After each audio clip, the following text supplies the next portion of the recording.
नमस्कार किसान भाइयों, कार्यक्रम कृषि दर्शन में आप सभी का बहुत बहुत स्वागत है। तो आज हम पहुंचे हैं रायपुर स्थित इंदिरा गांधी कृषि विश्वविद्यालय और यहाँ हम आपको बताएंगे हल्दी की आधुनिक एवं वैज्ञानिक खेती के बारे में। छत्तीसगढ़ राज्य में हल्दी की अच्छी संभावनाएं हैं। अच्छे जल निकासी वाली उपजाऊ मटियार दोमट या बलुई दोमट भूमि में हल्दी की सफल खेती की जा सकती है। इंदिरा गांधी कृषि विश्वविद्यालय की माने तो भरपूर बढ़वार और उम्दा उत्पादन के लिए हल्दी उर्वर भूमि चाहती है। हल्दी की सफल खेती के लिए बुवाई और उगने के समय कम वर्षा और पौधों की बढ़वार के समय अधिक वर्षा और फसल पकने से 1 माह पूर्व सूखा वातावरण हो तो ऐसे वातावरण को हम हल्दी के लिए आदर्श वातावरण कह सकते हैं। हल्दी को अधिकतर छाया देने वाली फसलों के साथ बोया जाता है। हल्दी गर्मतर जलवायु का पौधा है, लेकिन समुद्र तल से लगभग 1500 मीटर ऊंचाई तक के स्थानों में भी इसे सफलतापूर्वक उगाया जा सकता है। इसकी वृद्धि में तापमान का भी प्रभाव विशेष रूप से देखा जा सकता है। किसान भाइयों, जब वायुमंडल का तापमान 20 सेंटीग्रेड से कम हो जाता है तब इसकी बढ़वार पर प्रतिकूल प्रभाव पड़ता है। जैसे कि आप जानते हैं कि घरों में भी जो भी हम सब्जी वगैरह बनाते हैं उसमें भी हल्दी का प्रयोग किया जाता है और ये चर्म रोगों में और ख़ासकर एंटीसेप्टिक का बहुत अच्छा काम करता है। हल्दी को छत्तीसगढ़ में एक बहुत बड़े क्षेत्रफल में लगाया जाता है और जहाँ तक छाया वाली जगह है, जहाँ की हम फलों के कुछ फल रोपण लगाए हुए हैं जो प्रारंभिक अवस्था में है, वहाँ भी हल्दी की खेती की जा सकती है। देखिए, हल्दी को जो लगाने का समय है इसको सिंचित और असंचित दोनों में लगाया जाता है। यदि सिंचित अवस्था है तो किसान भाई इसको मई में भी लगा सकते हैं और असिंचित अवस्था में जो मानसून आना है उसके पूर्व जून में इसकी बुआई की जाती है। इसकी बुआई दोनों प्रकार से की जाती है, एक तो समतल में कर सकते हैं, दूसरा मेड़ और नाली में। जब हम इसको समतल में लगाएंगे तो जो दूरी है वो कतार से कतार की दूरी 30 से 45 सेंटीमीटर एवं उसमें जो हम कंद लगाते हैं उसकी दूरी 20 सेंटीमीटर होनी चाहिए। यदि हम इसको मेड़ में लगाएंगे तो मेड़ से मेड़ जो होती है दूरी, जो हम कह सकते हैं कि मेड़ में 2 कतार की दूरी लगभग 45 सेंटीमीटर से 60 सेंटीमीटर रखते हैं और इसमें भी हम 20 सेंटीमीटर में हम इसको कन से कन लगाएंगे। एक बात का किसान भाई विशेष ध्यान देवेंगे कि इसकी जो गहराई रहेगी वो 8 से 10 सेंटीमीटर हमको होनी चाहिए। जहाँ तक उत्पादन का सवाल है, जब हम मेड़ एवं नाली विधि से लगाते हैं तो इसका उत्पादन अच्छा होता है क्योंकि इसमें मिट्टी अच्छी चढ़ती है और मिट्टी अच्छी चढ़ने से इसका उत्पादन हमको अच्छा प्राप्त होता है। फसल उत्पादन से पहले खेत की अच्छी तरह से जुताई करना चाहिए। उसके बाद पाटा चलाकर बड़े ढेलों को तोड़ लेना चाहिए और मांदा निर्माण का भी काम इसी समय कर लेना चाहिए।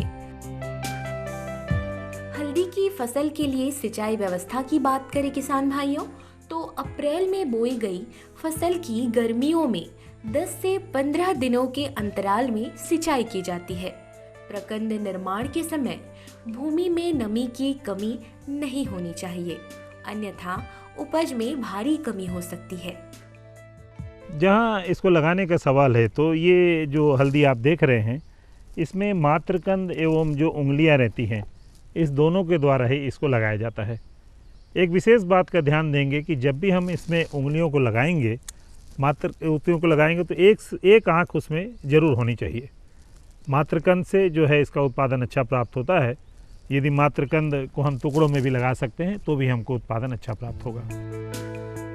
सिंचाई के लिए ड्रिप इरिगेशन या टपक विधि का इस्तेमाल करना चाहिए। इससे काफी मात्रा में जल और श्रम की बचत होती है। सिंचाई भी सुविधाजनक हो जाती है। हल्दी की खेती के लिए एक और बात जिसे सभी किसान बंधुओं को हमेशा याद रखना चाहिए वो ये कि सभी प्रकार की भूमियों में जल निकास की उचित व्यवस्था होना अति आवश्यक है।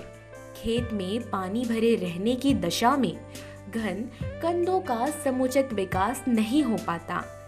उचित जल निकास के लिए खेत के चारों ओर 50 सेंटीमीटर चौड़ी और 60 सेंटीमीटर गहरी नाली बना दिया जाना चाहिए। भारी मृदाओं में जहां जल निकास का उचित प्रबंधन नहीं होता, वहां हल्दी की खेती मेड़ों में की जाती है। जहाँ तक सिंचाई का सवाल है, तो आप भी जानते हैं कि छत्तीसगढ़ में जून से लेके अक्टूबर तक पानी गिरता है। उस समय इसको पानी देने की आवश्यकता नहीं होती।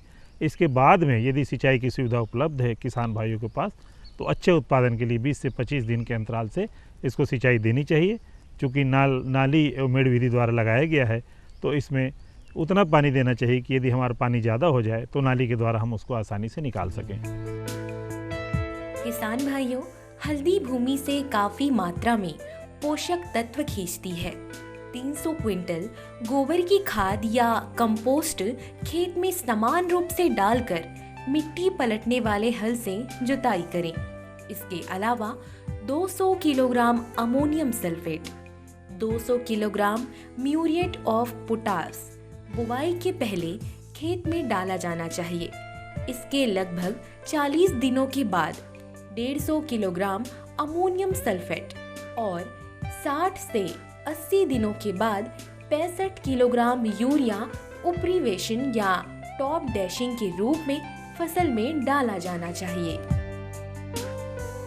जहाँ तक उर्वरक का सवाल है, इसको जब हम इसकी खेत की तैयारी करें तो हमको लगभग 15 से 20 टन जो गोबर की खाद हमको इसमें देनी चाहिए।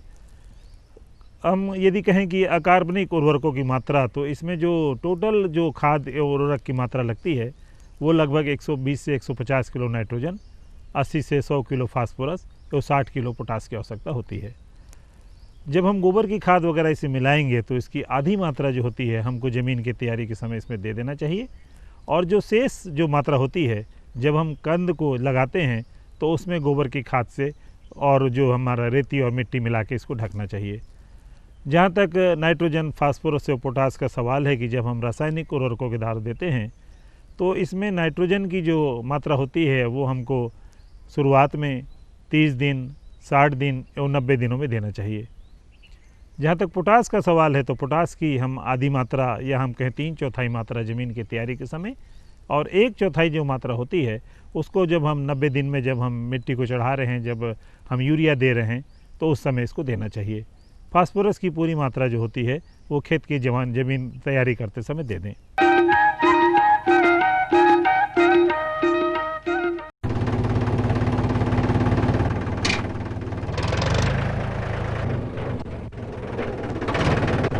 अरे हरकू वाह, बीज, कीटनाशक और आज खाद भी।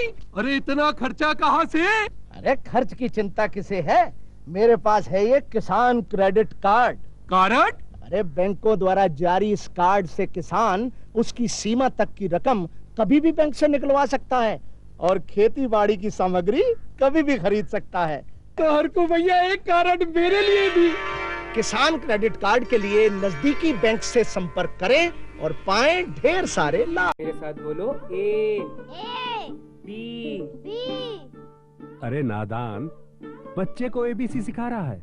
अरे काम धंधे की एबीसी तू कब सीखेगा? ये देख विज्ञापन, तेरे जैसे कृषि विज्ञान सीखे हुए युवाओं के लिए भारत सरकार के कृषि मंत्रालय ने एक योजना बनाई है, ACABC। ACABC? जी हाँ, ACABC यानी एग्री क्लिनिक्स और एग्री बिजनेस सेंटर। इसके तहत कृषि विज्ञान पढ़े युवाओं का चयन होने पर उन्हें मुफ्त ट्रेनिंग दी जाती है और हाँ, अपना कारोबार चलाने के लिए बैंक से लोन भी मिलता है। इसके साथ ही अगर युवा अपने इलाके के किसानों की खुशहाली के लिए उन्हें खेती बाड़ी व अपने कारोबार से जुड़ी लाभदायक जानकारी देते रहेंगे तो उन्हें लोन पर 36 से 44% तक की सब्सिडी भी मिलेगी। तब तो मैं जरूर सीखूंगा काम धंधे की ABC। शाबाश, चलो अपनाएं स्वरोजगार, खेती में हो विकास अपार। आप किसान भाइयों की खेती बाड़ी से जुड़ी हर समस्या का कृषि विशेषज्ञों द्वारा तुरंत समाधान। किसान कॉल सेंटर। आप भारत के किसी भी प्रदेश में रहते हो, कोई भी भाषा बोलते हो, आपकी समस्या चाहे फसल की बीमारी की हो, खाद की, पशुपालन की या कृषि से जुड़ी नई तकनीक की अपनी समस्या का अपनी ही भाषा में समाधान पाने के लिए आप देश के किसी भी कोने से डायल करें 1551। विशेषज्ञ द्वारा आपको दी जाने वाली ये सलाह बिल्कुल निशुल्क है। ये सुविधा प्रातः 6 बजे से रात्रि 10 बजे तक निशुल्क उपलब्ध है। किसान कॉल सेंटर यानी 1551।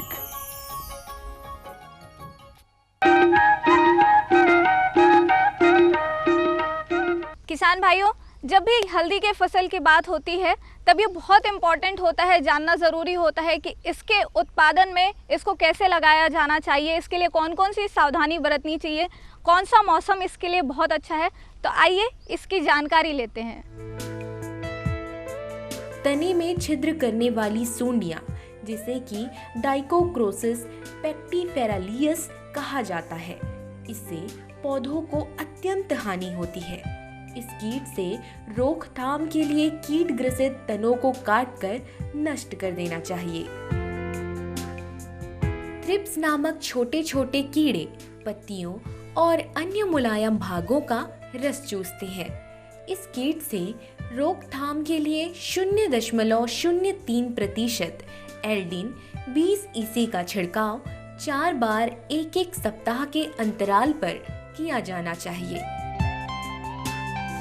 पीथियम एफेनिडरमेटम नामक फफूंदी के कारण होने वाले रोग हैं प्रकंद और जड़ विगलन। इस रोग से बचाव के लिए भूमि में चेस्टनट कंपाउंड के 0.6% के घोल को आधा लीटर प्रति पौधे की दर से देते हैं, या बीज प्रकंदों को 0.25% सांद्रता को घुलनशील सेरेसन में बुवाई से पूर्व 30 मिनट तक या 0.3% विटीग्राम से 1 घंटे तक उपचारित किया जा सकता है। हल्दी के पौधों में टेफिना मैकुलेंस और कोलिटोट्रिकम कैप्सिकाई नामक फफूंदों से पत्तियों में धब्बे दिखाई दिया करते हैं। इसके उपचार के लिए 5:5:50 में बोर्डो मिश्रण का छिड़काव किया जाना चाहिए। जब भी हम किसी खेती करते हैं तो हम उन्नत जातियों का चुनाव करते हैं। हल्दी में भी हम देख लें कि कौन कौन सी इसकी उन्नतशील जातियाँ हैं। छत्तीसगढ़ में खासकर रंगा, रूमा, सुरंजना इत्यादि जो है अच्छी वैरायटी है। और अभी इंदिरा गांधी कृषि विश्वविद्यालय के द्वारा 2 हल्दी की जाति निकाली गई है, जिसमें इंदिरा हल्दी है, छत्तीसगढ़ हल्दी 1 और छत्तीसगढ़ हल्दी 2, ये दोनों जो हैं अच्छी जातियां हैं। नए जो अनुसंधान है उसके द्वारा ये जाति को निकाली गई है, तो किसान भाइयों को चाहिए कि इन जातियों का भी चुनाव करना चाहिए। हल्दी की जब हम खेती कर रहे हैं तो एक चीज़ का विशेष ध्यान रखें कि जब भी बरसात में या जब हम पानी देते हैं उस समय हम इसकी जल निकास की अच्छी व्यवस्था करें। जहाँ तक इसकी खेती का सवाल है तो इसमें जो है जो इसका उत्पादन है वो सिंचित अवस्था में 150 से 250 टन प्रति हेक्टेयर हमको प्राप्त होता है। इससे एक अच्छा लाभ भी प्राप्त होता है। खासकर जो छायादार जो जगह हैं वहाँ पर भी ये उपयुक्त फसल है, तो किसान भाइयों को चाहिए कि हल्दी की खेती अवश्य करें, इससे आपको ज़्यादा लाभ प्राप्त होगा। कृषि वैज्ञानिकों की माने तो हल्दी की अधिक पैदावार देने वाली सभी किस्मों को 3 मुख्य भागों में बांटा जा सकता है। पहला है अल्पकालीन किस्में। ये किस्में 7 महीने में तैयार हो जाते हैं। इसके अंतर्गत आते हैं अमलापुरम और दिनैद्रोगेमी। 9 महीने में तैयार होने वाली हल्दी की किस्में कहलाती हैं दीर्घकालीन किस्में। इस वर्ग में आने वाली किस्में हैं आरमूर, टेकुरपेट, डुग्गीरैला और माइड्यूकर। 8 महीने में तैयार होने वाली हल्दी की किस्में कहलाती हैं मध्यकालीन किस्में। इस वर्ग से संबंध रखने वाली किस्में कहलाती हैं कर्नाटक में उगाई जाने वाली मुड़गा, बालगा, येलचागा इत्यादि किस्में। महाराष्ट्र में उगाई जाने वाली मध्यकालीन हल्दी कहलाती है लौखेड़ी और सोनी। जब हम इसकी खुदाई करेंगे तो देखिए इसकी जो खुदाई होती है वो लगभग 8 से 9 माह बाद, यदि अपन जून में लगाए हैं तो ये मार्च में इसकी खुदाई की जा सकती है। जो आप इसमें पीले जो रंग देख रहे हैं, इसके कुरकुमिन की मात्रा होती है, इसके कारण जो है इसका रंग पीला रहता है। और इसी की विशेषता रहती है कि जितना उसमें करकुमिन परसेंटेज रहेगा उतनी अच्छी मात्रा हमको मिलती है। तो अब जो वर्तमान में इसकी जो है जैविक खेती भी चालू की जा चुकी है। जैविक हल्दी जो है उसका हमको अच्छा रेट मिलता है, तो किसान भाई चाहें तो जैविक खेती द्वारा भी इसको लगा सकते हैं। इसमें जो करकुमिन की मात्रा होती है वो लगभग 3% से लेके 8-9% तक मिलती है। तो वैसी जातियों को चुनाव करना चाहिए जिसमें करकुमिन मात्रा अच्छी हो। किसान भाइयों, और हमारे छत्तीसगढ़ राज्य में मध्यकालीन हल्दी ही चलन में है, जिसे आमतौर से हल्दी या फिर सोना हल्दी के नाम से पुकारा जाता है। इंदिरा गांधी कृषि विश्वविद्यालय रायपुर के कृषि वैज्ञानिकों के द्वारा सुझाए गए खेती के तरीकों को अपनाकर किसान भाई खेती किसानी के क्षेत्र में अधिक से अधिक मुनाफा कमा सकते हैं। इसके अंतर्गत हमको जो सुपारी एवं मसाला विकास निदेशालय भारत सरकार है उसके द्वारा वित्तीय सहायता हल्दी के जो बीज उत्पादन है उसके लिए दी जाती है। इसके अंतर्गत जो है हम कहें कि सरगुजा जिला, कोरिया जिला, बिलासपुर, जगदलपुर, कांकेर, दुर्ग, राजनांदगांव इत्यादि में हल्दी की खेती का जो करने के लिए जो हमको बीज की अच्छी आवश्यकता होती है उसका बीज उत्पादन कार्यक्रम लेते हैं। और जो उन्नतशील जातियां हैं हम उसी का बीज उत्पादन कार्यक्रम लेते हैं। इससे एक बहुत अच्छा उत्पादन प्राप्त होता है।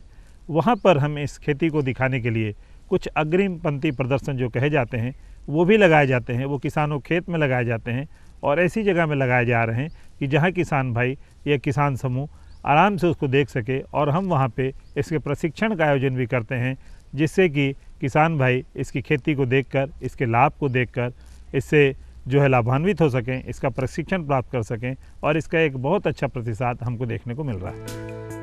छत्तीसगढ़ के किसानों को जिस तरह से अब हल्दी की ओर रुझान हुआ है, उसी तर्ज पर अपनी माटी की तासीर पहचान कर देश भर में हल्दी की भरपूर फसल ली जा सकती है।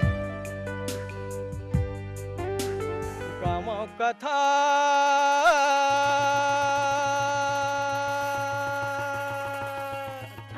अमर लोक के हो ये सुनावा सन तो हो बाबा के अमर कहानी ला मैं तो गावा सन तो हो गुरु के हमारी कहानी ला।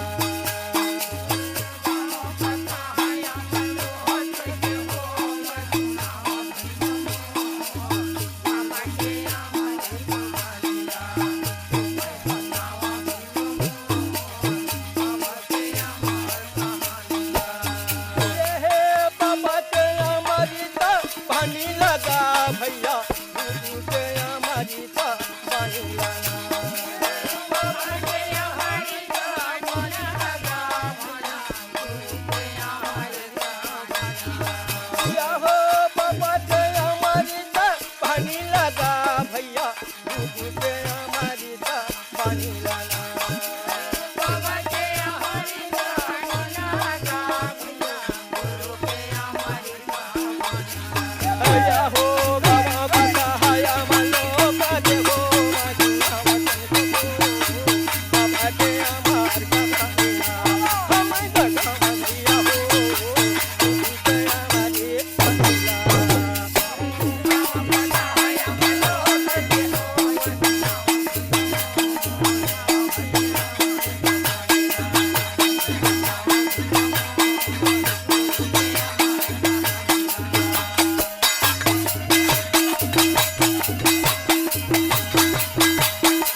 सुना ले बेतन तो हो के हमारी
तो किसान भाइयों, ये थी हल्दी की आधुनिक एवं वैज्ञानिक खेती। तो अगले अंक में फिर किसी फसल के साथ हम आपके सामने उपस्थित होंगे आधुनिक और वैज्ञानिक तकनीक को लेकर। तब तक के लिए हमें दीजिए इजाज़त। नमस्कार।